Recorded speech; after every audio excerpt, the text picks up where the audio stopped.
on va cette fois-ci parler de quelque chose. On va se mettre en zone libre parce que c'est avec Guy Roger. Donc, c'est d'être en zone libre tout de suite.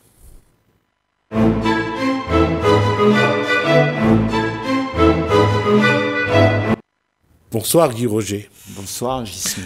Cette fameuse zone libre est particulier parce que la question ce soir, c'est qu'est-ce qui est plus facile de changer soi-même ou de changer le cadre dans lequel on vit.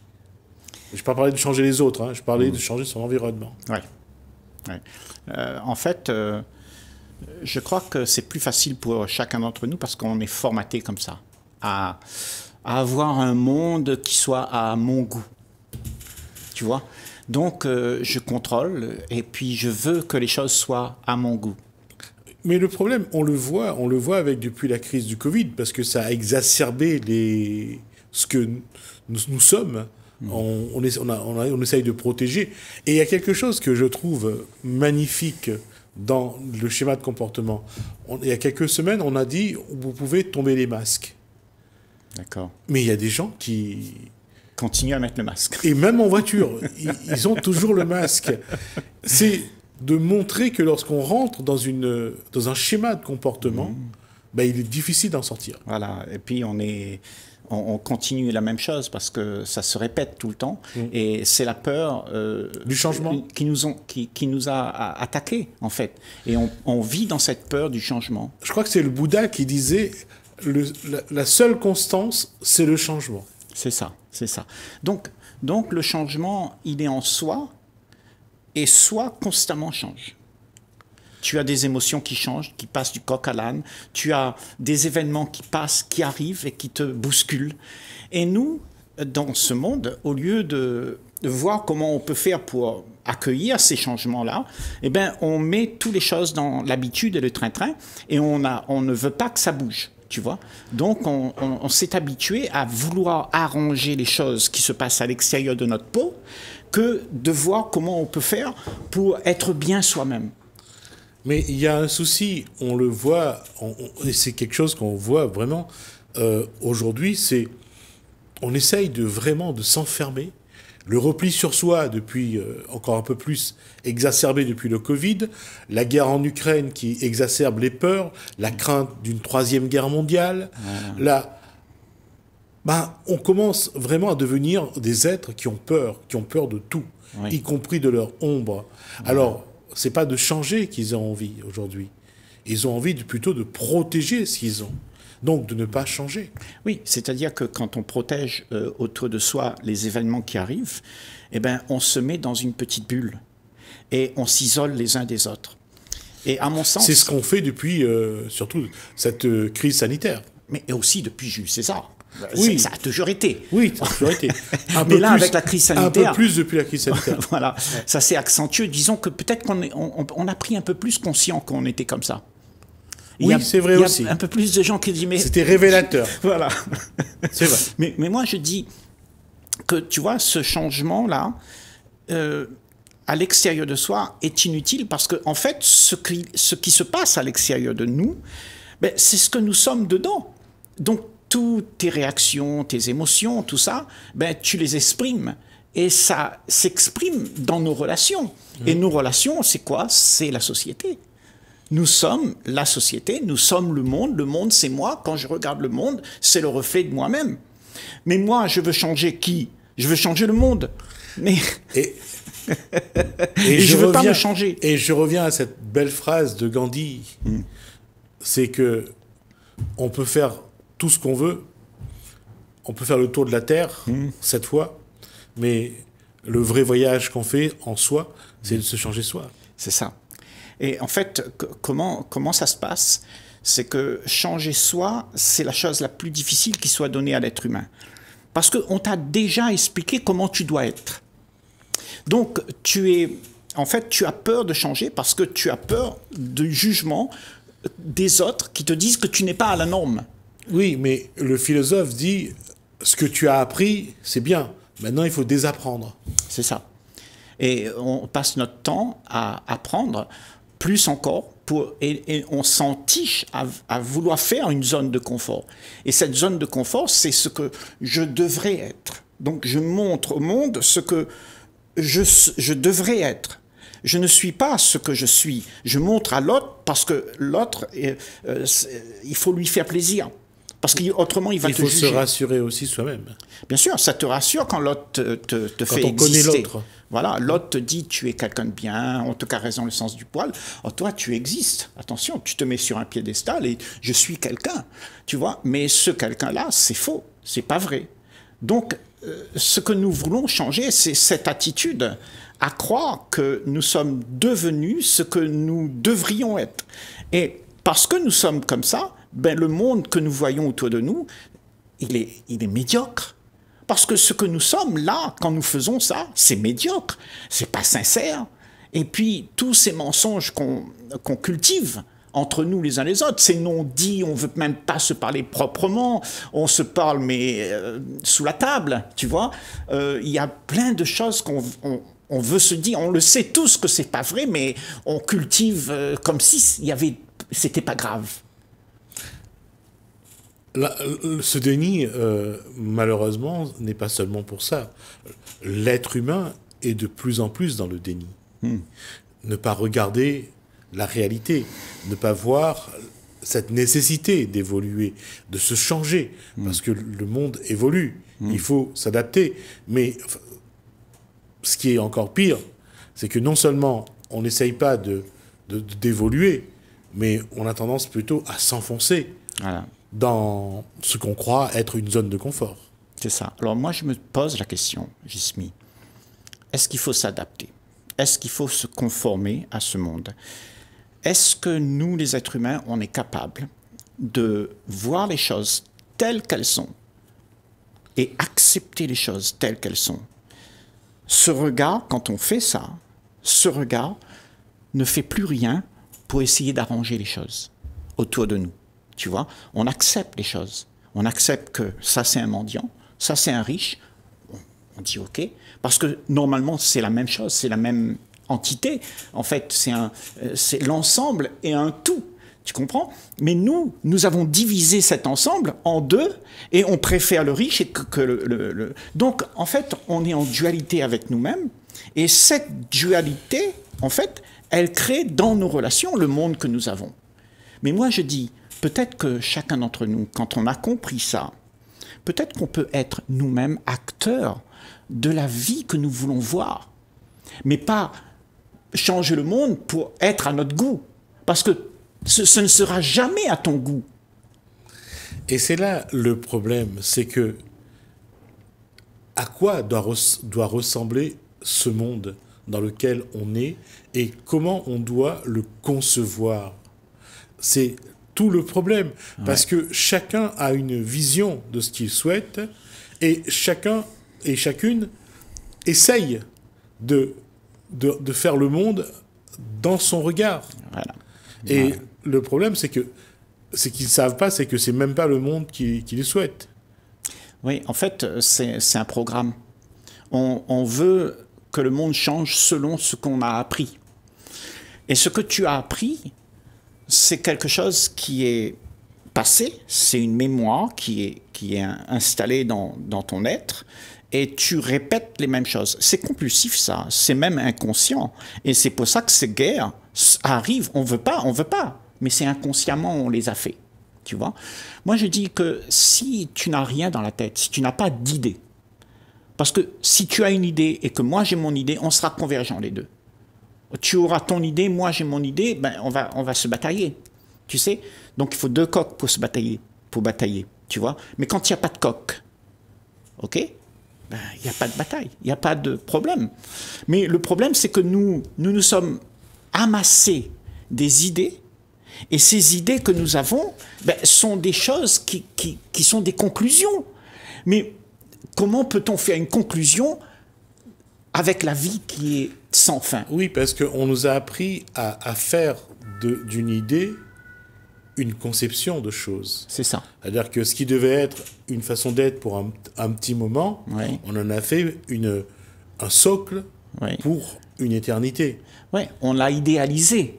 Et on ne vit pas la vie. On cherche à atteindre l'idéal qu'on a mis en place. Et ça, c'est tout le problème de notre société. On vit sur l'idéal. On ne vit pas la réalité. La réalité, c'est d'être là, présent avec ce qu'il y a, pas avec ce que j'aimerais avoir. Et quand tu es comme ça, tu as une vision au-delà de tout ce qui peut créer la rivalité. C'est-à-dire, tu vois les choses et tu les compares pas, tu ne critiques pas, et tu vois au-delà, tu vois en haut de toute la scène qui est divisée, et ta vision, elle est sur quelque chose qui n'est pas visible. C'est impossible de le dire avec le mot. Oui, mais c'est dans le ressenti de la personne à chaque fois que les choses se décident.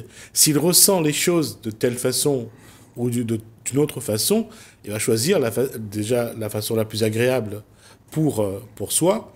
Et après, il ne va pas se poser la question de savoir est-ce qu'il faut réfléchir, voir s'il faut une conception plus large, que ça concerne plus de monde, entre l'égoïsme, cette volonté toujours de penser à soi, et d'essayer d'ouvrir pour essayer de vivre dans une communauté. On voit aujourd'hui l'individu, et c'est pour ça que je parlais de masque tout à l'heure, se protéger soi. Ouais, c'est pour ça que on vit dans un monde où il n'y a que soi qui peut faire en sorte que ça change. Le monde ne va pas changer parce que telle ou telle chose a été décrétée. Parce que l'homme, il n'a pas changé. Donc les choses qui ont été décrétées, eh ben, elles vont toujours se transformer dans la relation avec ce que nous voulons. Okay ?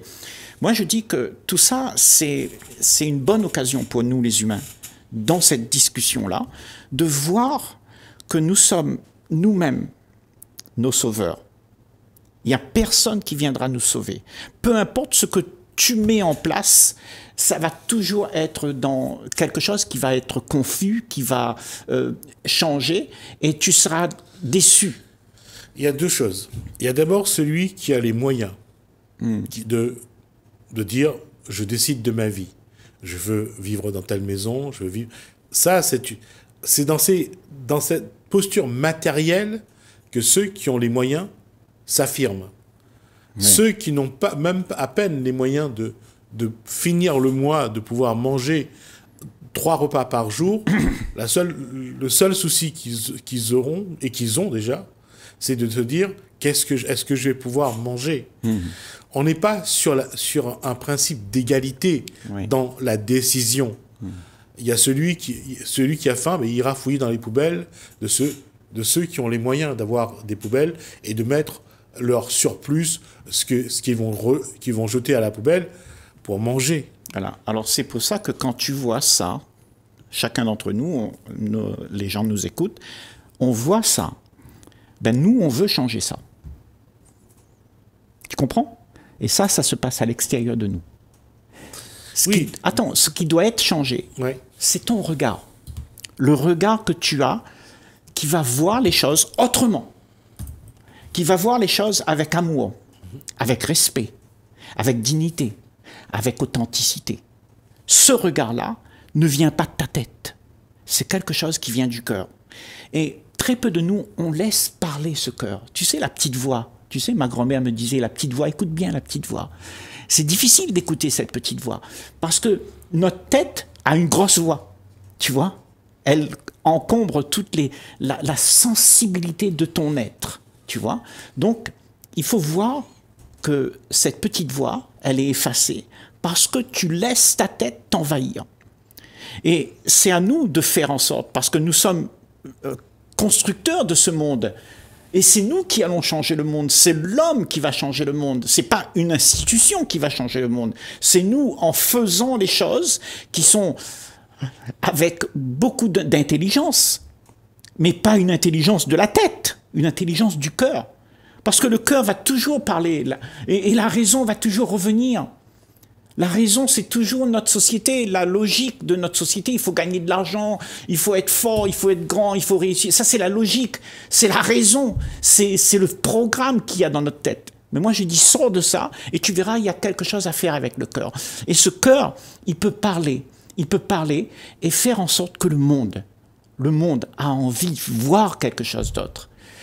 Mais ça commence par soi. Soi doit voir les choses de cette manière, sans division, sans vouloir rien d'autre que la paix. Être en paix et ne rien vouloir.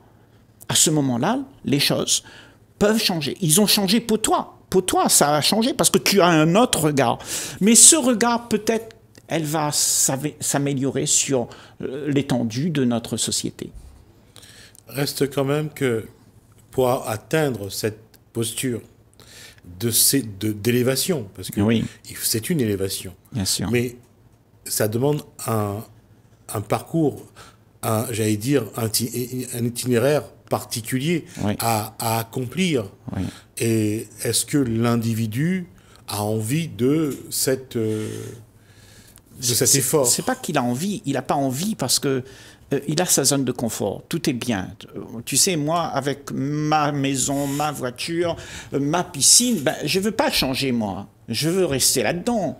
Tu comprends? Mais tôt ou tard, Gismi, ce gars-là, il va se rendre compte que ça, c'est pas la vie. Il sera malheureux. Si sa piscine tombe en panne, si quelqu'un s'il fait faillite, eh ben, tu sais, tout ça, c'est éphémère. Mais justement, l'élévation, c'est de tant que ça lui arrive pas, il le sait pas. Et oui, il est dans l'inconscience. Et il est égoïste et il fait exister le monde. Ce monde malade, c'est lui qui le fait exister. Parce qu'il ne fait rien, il fait tout ce qu'il fait, ça alimente le monde. Mais moi, je dis que c'est celui qui ne fait plus rien, qui laisse tomber son envie égocentrique, qui peut faire un monde différent. Et nous avons besoin de ce genre de personnes, tu vois, qui va aller dans les sphères plus hautes, tu vois, pour pouvoir arranger ça. Et ça nous ramène à cette posture sur laquelle on est depuis maintenant quelque temps, c'est la capacité de l'individu à se questionner, oui, à s'interroger, à se remettre aussi en cause et à changer sa structure, oui, surtout sa structure de pensée, oui, de se dire, ben là, peut-être que ce qui est ma zone de confort, je dois l'effacer pour voir si je peux aller plus loin. Parce qu'il faut toujours abandonner ce qu'on est pour pouvoir aller plus loin. Voilà. C'est pour ça que le changement dans le monde, ça ne va pas arriver parce que tu fais quelque chose pour changer là-bas. Le changement dans le monde va arriver si le monde dans lequel tu es, qui est aussi ça, tu vois, ben ça commence à agir différemment. Il n'y a plus cette réaction, cet agissement égocentrique pour moi. Et à ce moment-là, quand tu agis tout à fait différemment. Et cet agissement fait que les gens autour de toi commencent à se poser des questions aussi. Parce que il y a 1000 ans, 2000 ans, enfin je ne sais pas combien, tu vois, quand on pensait que la Terre était, le Soleil était le centre de l'univers. Que la Terre était le centre de l'univers. Oui, que la Terre était le centre de l'univers. Ouais. Et en fait, on a changé aujourd'hui. Oui. Hein? Parce que nous avons réfléchi. Je suis d'accord, mais ne serait-ce que la phrase de Galilée. Oui. Quand Galilée a dit que la Terre n'est pas justement que la Terre tournait autour du Soleil. Oui. Et tout ce que ça lui a coûté. Ah oui, on lui a crevé les yeux. Et on lui a surtout fait de se dédire. Oui. Et c'est pour ça qu'il a dit, et pourtant elle tourne. Parce que la norme établie, les pensées établies ne veulent pas être bousculées. Parce qu'à ce moment-là aussi, ceux qui décidaient étaient à partir d'un livre de culte. Et que ce que disait ce livre de culte était la parole d'évangile. C'est ça, c'est ça. Donc tout était conclu, arrangé, et tout ça, et c'était battu sur les sentiers, ça. Tout à fait. Et moi, je dis, peut-être que nous, les humains, en parlant entre nous, comme on fait toi et moi, hein, dans des familles, avec ton copain, avec ta cousine, parle ensemble de ces choses-là. Brise les tabous, ose. Et tu verras qu'il y a beaucoup plus d'ouverture entre nous. Et c'est cette ouverture qui va créer cette beauté pour que nous puissions changer. Autrement, tu ne changeras pas parce que tu auras peur de l'autre. Tu es toujours dépendant du plaisir que tu as que l'autre te donne un peu de choses. La question, et encore une fois, c'est comment déclencher. Comment déclencher la posture de la mise, de la réflexion. Comment déclencher de se dire sur ce que je suis moi, non pas parce que ça ne va pas, mais c'est parce que je dois évoluer. Qu'est-ce que je dois changer? Gismi, tu sais quoi? Dans ce monde, il y a beaucoup de panneaux signalétiques qui t'indiquent le chemin. Tu sais comment faire. Le problème, c'est que nous regardons le panneau et nous ne marchons pas dans la direction. On s'agenouille devant le panneau, on dit panneau, dis-moi quand est-ce que j'arriverai à ma destination. C'est tout ce qu'on sait faire. Oui. Moi, je dis, marche. Il n'y a personne qui va te sauver. N'adore pas personne. Ne dis pas que lui, il est bien, lui, il est bien, lui, il n'est pas bien. Juste, écoute ton cœur. Et ton cœur te dit d'aller dans cette direction-là. Et c'est ça qu'il nous faut. Il nous faut cette sensibilité de ne pas croire qu'il y a quelqu'un qui va venir nous sortir de notre problème. C'est nous, chacun d'entre nous. Quand on sortira du problème, alors on sera tous ensemble capables de voir ce qui est vrai. Et quand on sera dans nos relations, on va créer une autre société. Laisse la société mourir toute seule. On n'a pas besoin d'elle. Ces gens qui te dictent comment tu dois vivre, laisse tomber. Mais toi, fais ton monde, fais la vie, fais la joie de vivre ensemble. Et tu verras que tout ce qu'on va faire aura quelque chose qui va nous unir. Alors, on va voir si ce que vient de dire Guy Roger peut marcher. Et puis, on essaiera de discuter avec notre environnement pour voir si ça peut apporter quelque chose. En tout cas, on essaiera de rebondir là-dessus la prochaine fois. D'accord. Et de voir, encore une fois, c'est la question, c'est comment déclencher une posture de dire d'évolution. Et c'est ça qui est complexe au départ. D'accord. Merci Guy Roger, merci à vous de nous avoir suivis. Merci Alain, merci François, je vous dis à bientôt.